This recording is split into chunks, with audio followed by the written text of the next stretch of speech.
Test number 4 Urdu کے اہم ترین معروضی سوالات۔ ایسی صنف نظم جس میں شاعر ارادتاً کسی کی مداح و ستائش میں زمین و آسمان کے کلابے ملا دیتا ہے، کیا کہتے ہیں؟ قصیدہ۔ ایسی صنف نظم جس میں کسی کی برائی، بدگوئی اور مذمت کی جائے، اسے کیا کہتے ہیں؟ ہجو۔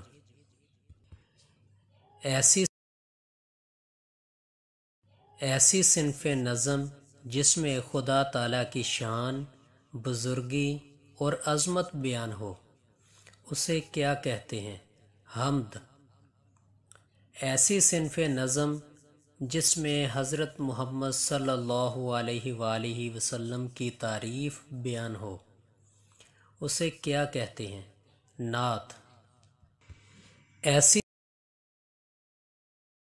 ایسی صنف نظم جس میں صحابہ کرام، اولیاء اعظام اور بزرگان دین کے اوصاف بیان ہوں، اسے کیا کہتے ہیں؟ منقبت۔ ایسی صنف نظم جس میں خدا تعالیٰ کی تعریف کے ساتھ ساتھ اپنی عاجزی ظاہر کر کے دعا اور التجا کی جائے، اسے کیا کہتے ہیں؟ مناجات۔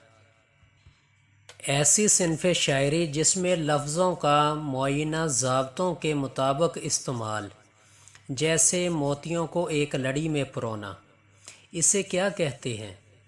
نظم۔ ایسی صنف نظم جس میں عورتوں کی باتیں کرنا، عورتوں کے حسن و جمال کی تعریف اور عشق و محبت کا ذکر ہو، اسے کیا کہتے ہیں؟ غزل۔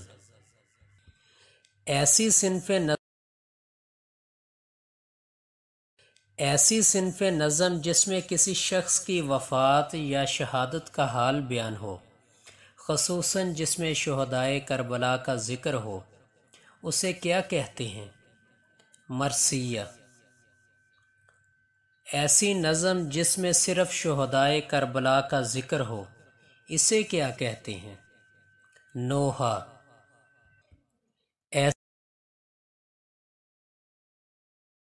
ایسی صنف نظم جس میں بڑی عقیدت و احترام کے ساتھ رسول اللہ صلی اللہ علیہ وآلہ وسلم اور خانوادہ رسول صلی اللہ علیہ وآلہ وسلم بالخصوص سید الشہداء حضرت امام حسین کے حضور سلام پیش کیا جاتا ہے، جس میں ان کی شان و عظمت اور واقعات کربلا کا ذکر عقیدت کے ساتھ کیا جاتا ہے، اسے کیا کہتے ہیں؟